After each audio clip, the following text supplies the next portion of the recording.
Olá, amigo internauta, seja muito bem-vindo a mais um programa Sobriedade em Foco. O foco do nosso programa é trabalhar a recuperação, dependência química, compulsão, obsessão por álcool e por droga. E hoje eu queria agradecer aqui a Mariana Barbato. Ela é estudante de arquitetura e urbanismo e ela que mandou as perguntas para a gente, né? Junto com, seja muito bem-vindo aqui o nosso convidado especial hoje, Eduardo Nóbrega. É isso? Nome de humorista, hein, Eduardo? Eduardo Nóbrega. Seja muito bem-vindo, Eduardo. Obrigado. E a nossa primeira pergunta aqui da Mariana Barbato é: como você vê o tratamento? Tratamento da dependência química, né?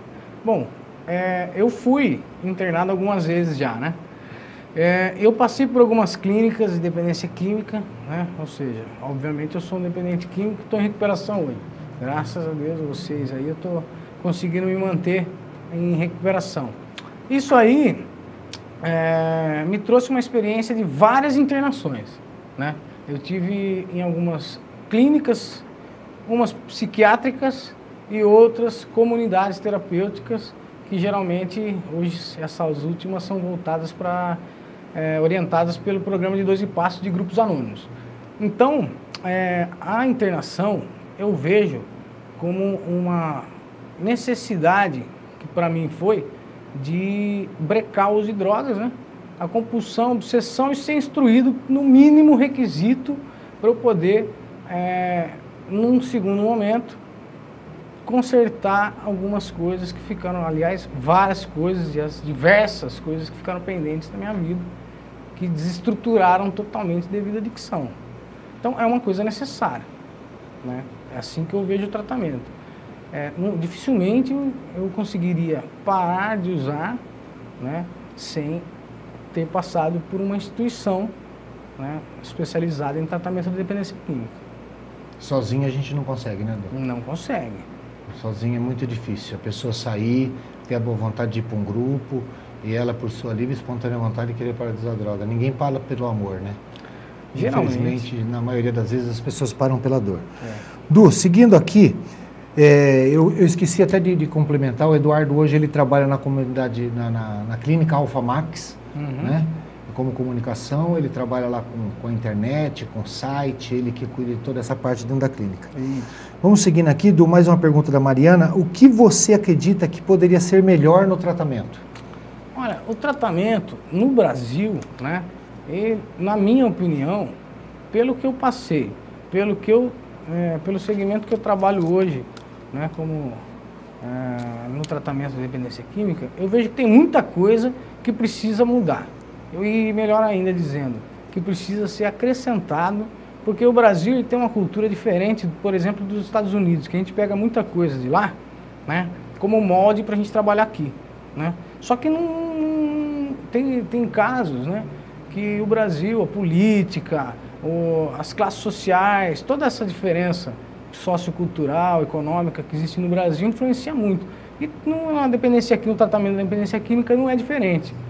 No meu ponto de vista, o tempo de tratamento, que é de 5 meses, 6 meses aproximadamente, é um tempo necessário, né, para a pessoa sair da compulsão, da obsessão, do uso de drogas, daquele momento que ela se encontra, né? Mas é uma situação desesperadora, né, que a família realmente não sabe o que fazer e coloca o residente, muitas vezes involuntariamente, né, em tratamento involuntário. Isso aí é necessário, né?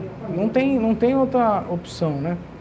Mas o que deve ser acrescentado, eu acredito, que seria muito interessante, por exemplo, um sistema do qual eu também passei, né?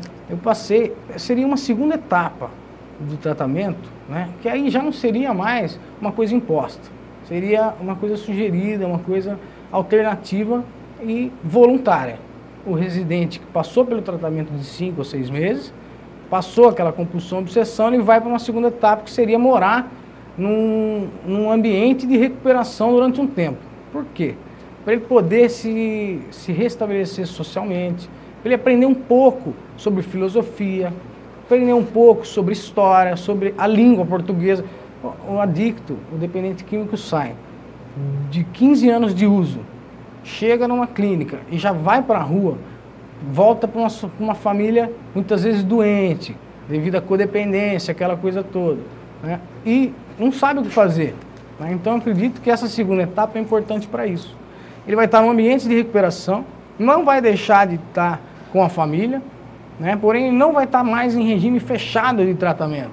Ele já vai ter uma determinada liberdade de ir no grupo, nos grupos anônimos, dele ir fazer a sua terapia, fazer a sua, né, a sua ressocialização ou socialização, né?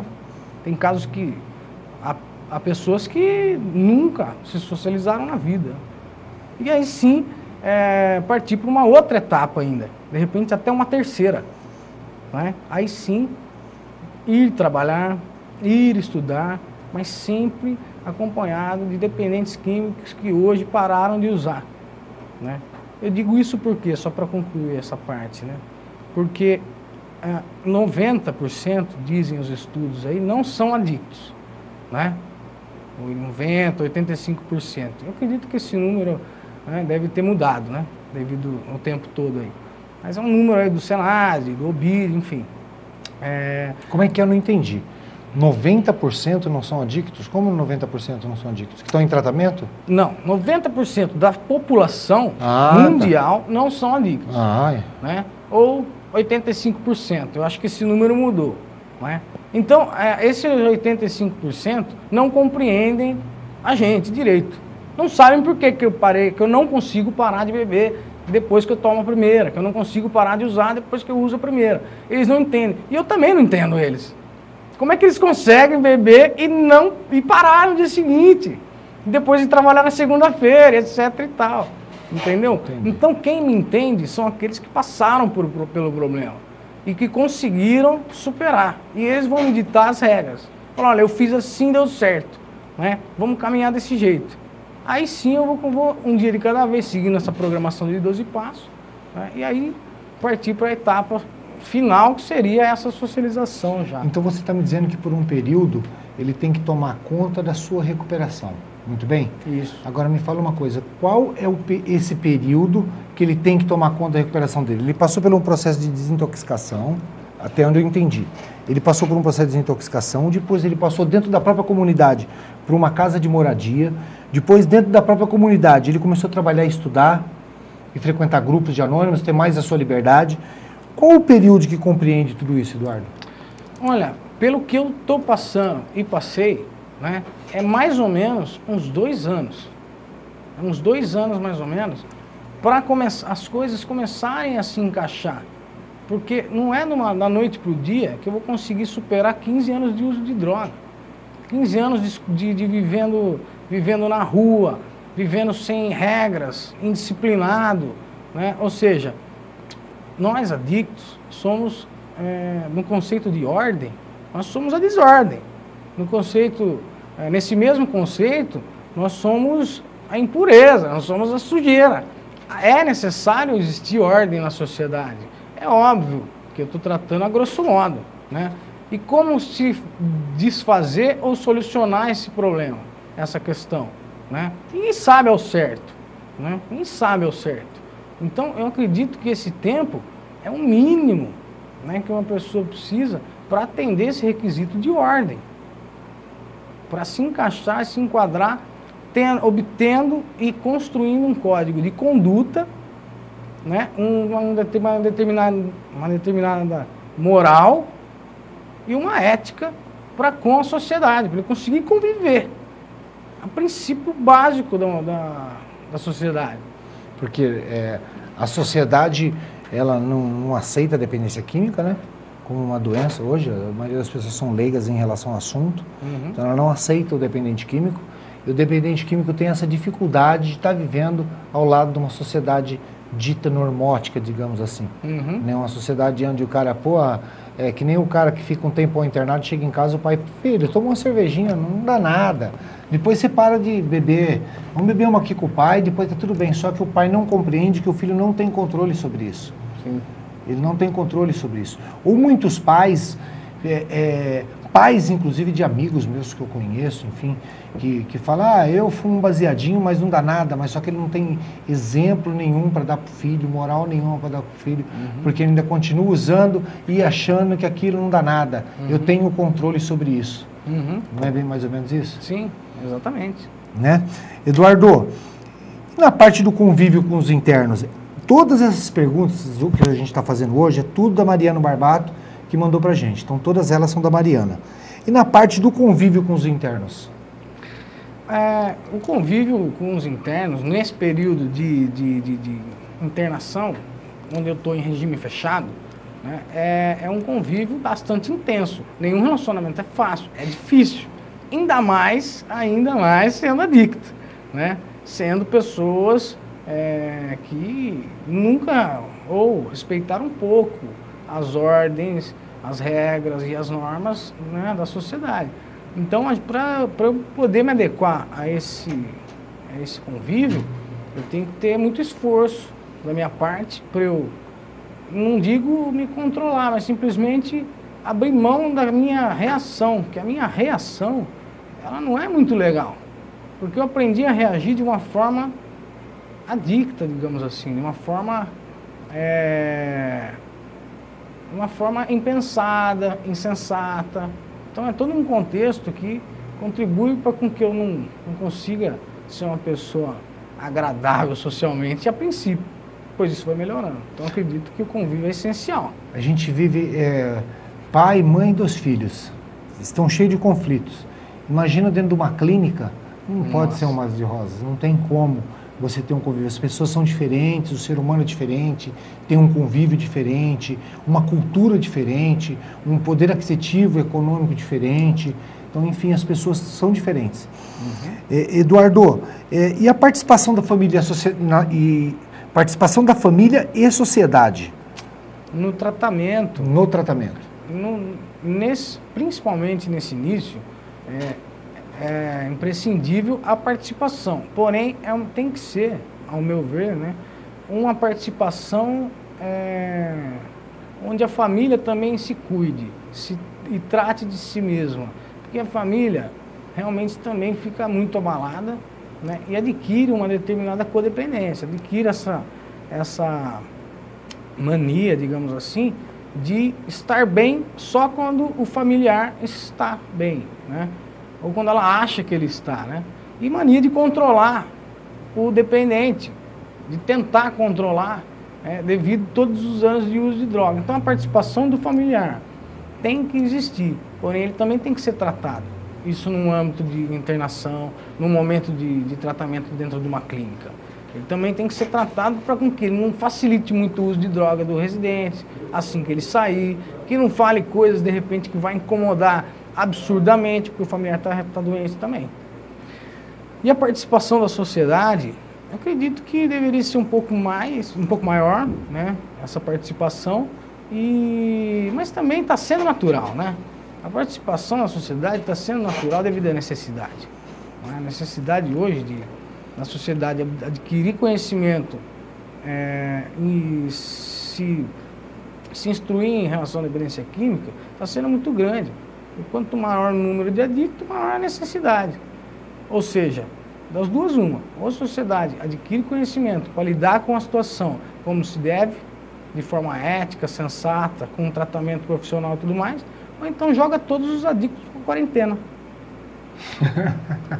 Eu vejo a sociedade hoje, devido à mídia, um pouco assustada com tudo isso, né?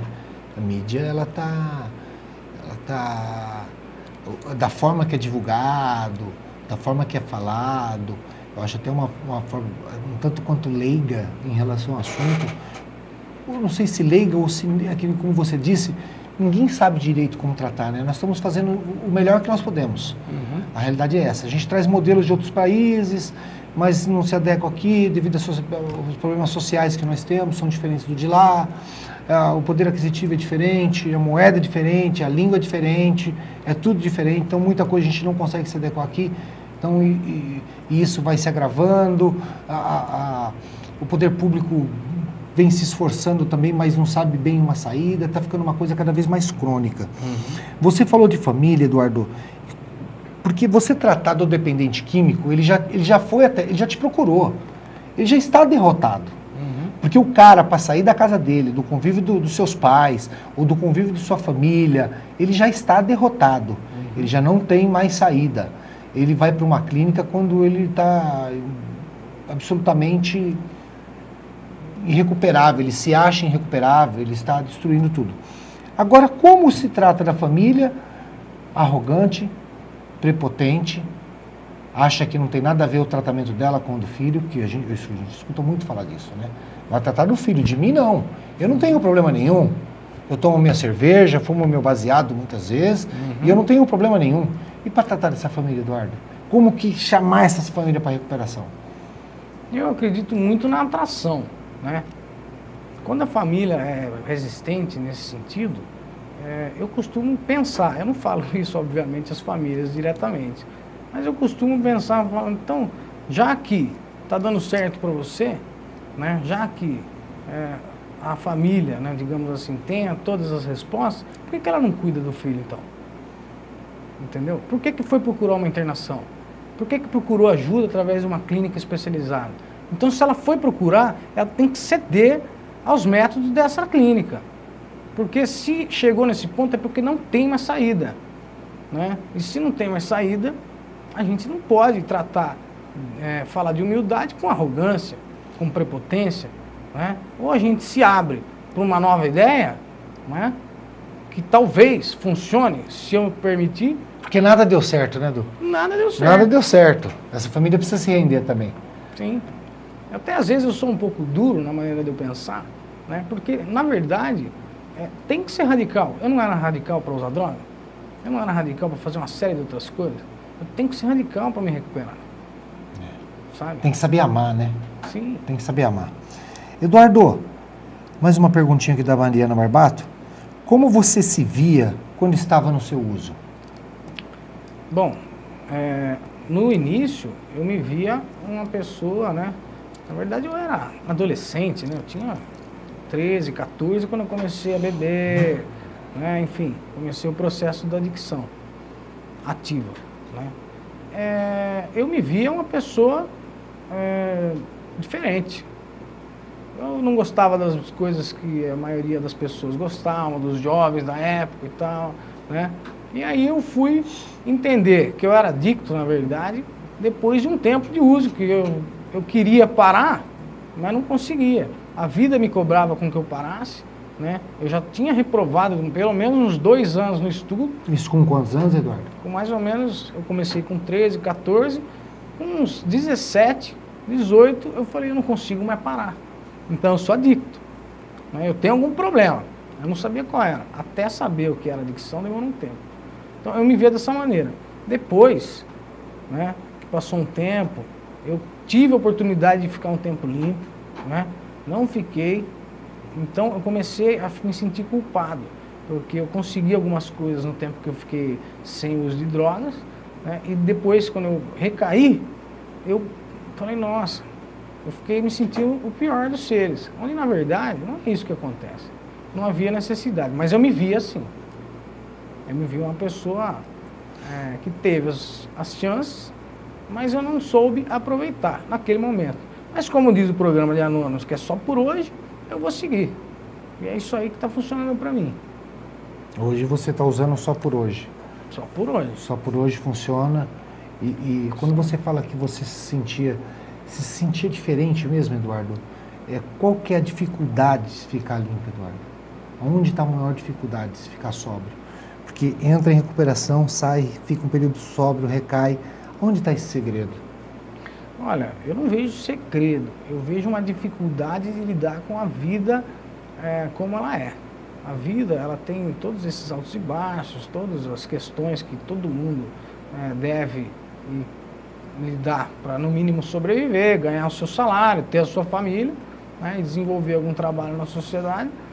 E onde, no momento que era para eu estar aprendendo isso, eu estava usando droga, né? Então não desenvolvi maturidade, não desenvolvi, de repente, funções com que eu me defendesse da pressão da vida, da pressão de ter que trabalhar diariamente, ganhar o meu dinheiro, daquela forma honesta, né? Seguir um determinado ritmo. Então, como eu não fiz isso, eu não adquiri habilidade para viver. Então essa habilidade eu tenho que adquirir agora. Muitas vezes eu me sinto inadequado. Falo, poxa, era para eu ter adquirido lá.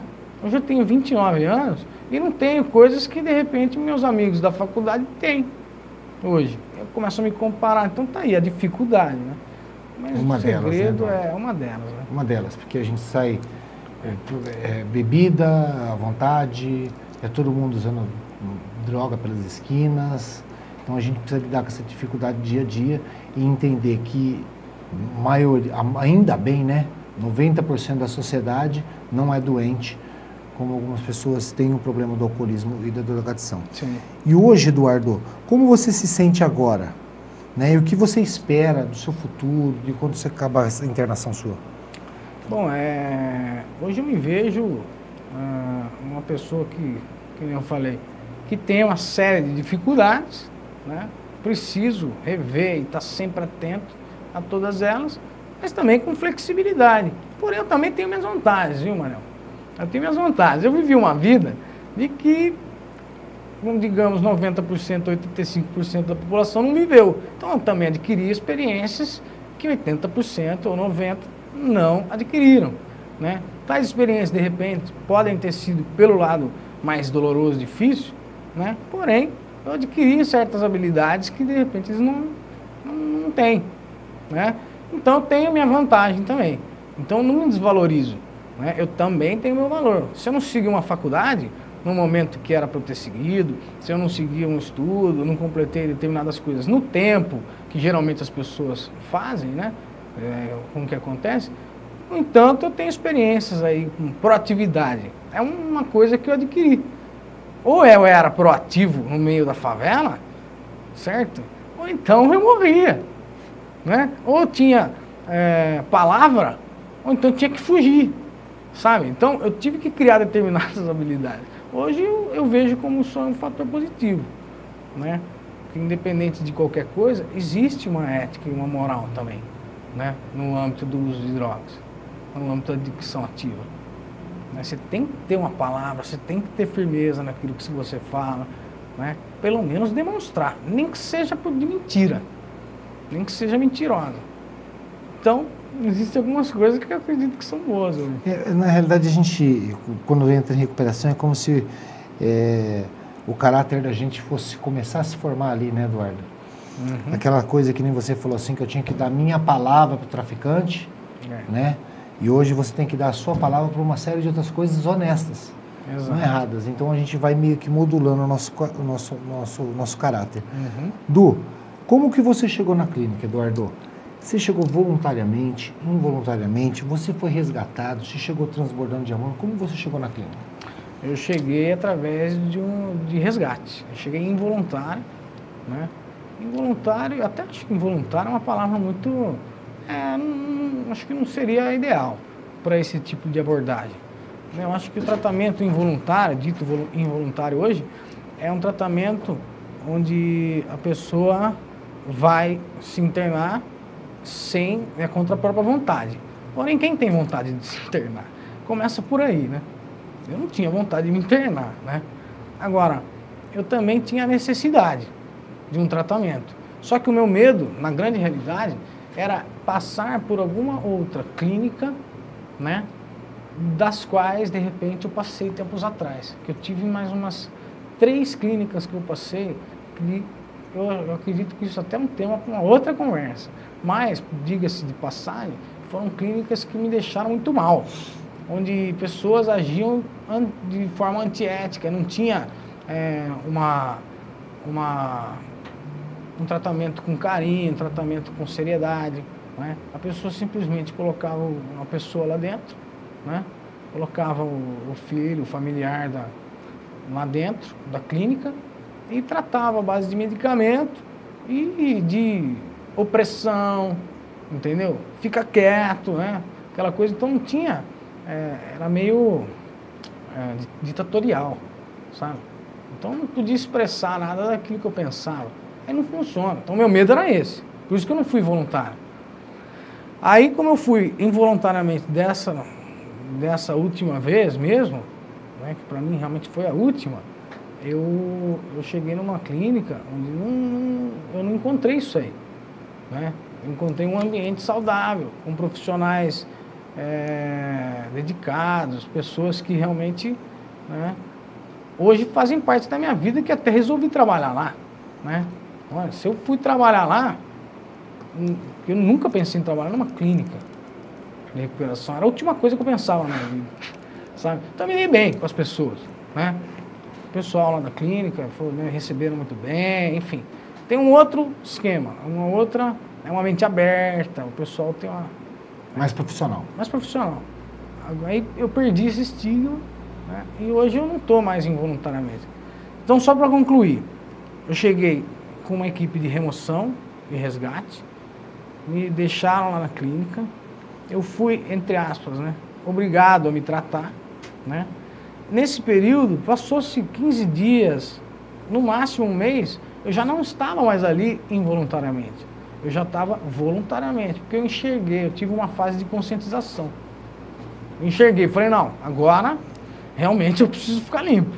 Mas me conscientizei da minha necessidade. Aí eu fiquei voluntariamente, né, até o final, até escolher morar lá no segundo momento, né, depois de ter terminado o meu tratamento. Entendeu? Du, você falou que passou por outras clínicas que não foram legais para o seu tratamento. Como que eu encontro e aonde que eu localizo uma clínica? Como que eu procuro uma clínica idônea que vale a pena? Onde que eu encontro isso?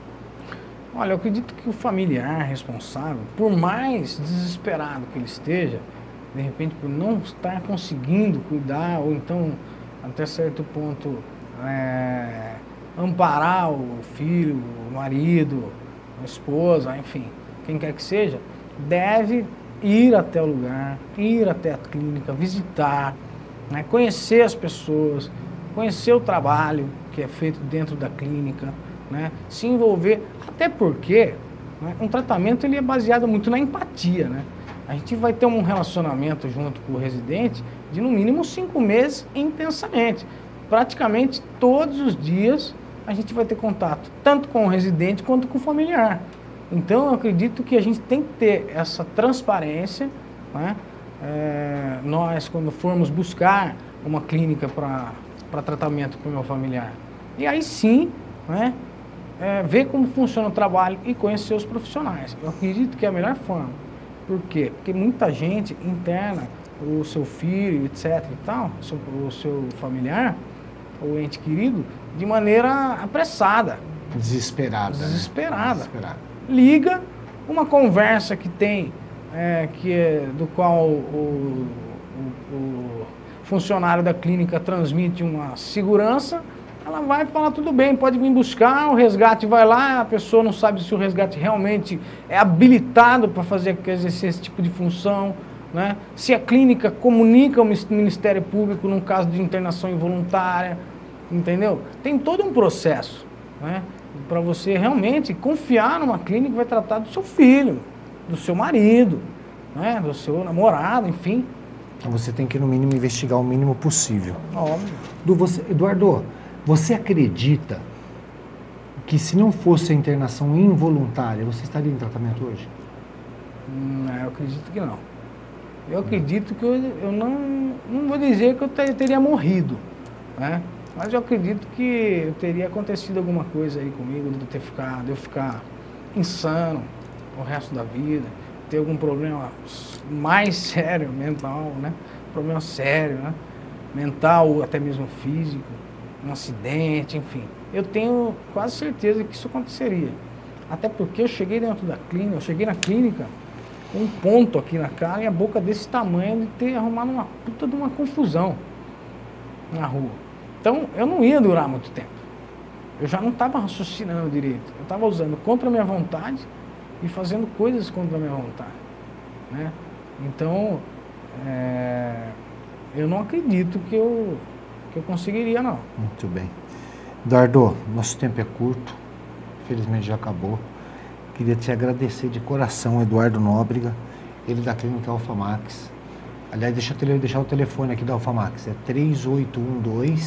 3812-3889, é isso? É isso. Esse é o telefone da Alfamax. Tem Queria um deixar outro também que é 4141-0644.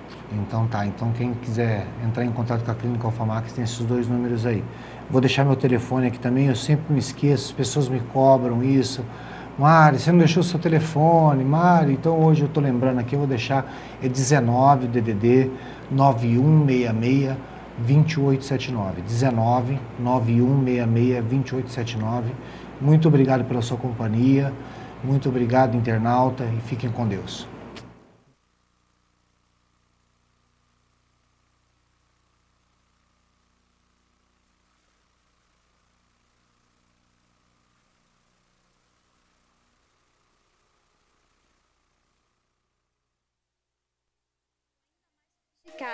E em um espaço mais amplo, a comodidade se faz presente, desde o restaurante até o estacionamento. Venha provar as novidades dos nossos setores, as delícias do restaurante, da rotisseria e da padaria. Enxuto, fazer o melhor para você é da nossa natureza. Rua Monte Castelo 289, em Cosmópolis. Telefone 3812-9550. Lojas Básico Brasil. Aqui você encontra moda masculina, feminina, infantil e acessórios. Trabalhamos com a qualidade dos produtos Hering. Venha conferir as nossas coleções com os melhores preços e um excelente atendimento. Loja 1, Rua 7 de Setembro, número 739. Loja 2, Rua 7 de Setembro, 131, em frente à Loja 100. Telefone 3872-6728. Gente bonita, lingeries de vários modelos, pijamas para todas as idades, moda íntima masculina e muito mais. Trabalhamos para o seu conforto e zelamos pela qualidade do produto. Venha conferir as novas coleções. Rua 7 de Setembro, número 747. Telefone 3872-2204. Centro Automotivo Paulinho e Edson. Há quase 20 anos no mercado, realizando um trabalho de qualidade. Trabalhamos com injeção eletrônica, ar-condicionado, alinhamento, balanceamento, freio, motores e câmbio. Atendemos todos os tipos de marcas e modelos. Venha conferir. Rua José Morelli, número 161, Bela Vista 4. Telefone 3872-3645. Se tá bom pra vocês, também tá bom pra nós. Superbox, o supermercado, muito mais barato sempre. Terça é dia de feira no Superbox. Quinta é dia da carne, tudo fresquinho do jeito que você gosta. E o fim de semana da loucura no Superbox. Tudo com qualidade e o menor preço. Compare, entregas a domicílio grátis. Superbox, muito mais barato sempre. Também tá bom pra nós. Se tá bom... Disque Entulho Colibri, há 12 anos colaborando com a limpeza da nossa cidade. Vai construir ou reformar? Peça já sua caçamba. Entregamos caçambas também em chácaras, condomínios e indústrias. Telefone 3872-2710 e 3872-3200. Avenida da Saudade, 2309, bairro Colibri. Há quase 40 anos em Cosmópolis, o Supermercado Enxuto oferece à população um atendimento de qualidade e bom preço. Após as reformas, o Enxuto ficou ainda mais sofisticado e em um espaço mais amplo, a comodidade se faz presente, desde o restaurante até o estacionamento. Venha provar as novidades dos nossos setores, as delícias do restaurante, da rotisseria e da padaria. Enxuto, fazer o melhor para você é da nossa natureza. Rua Monte Castelo 289, em Cosmópolis. Telefone 3812-9550.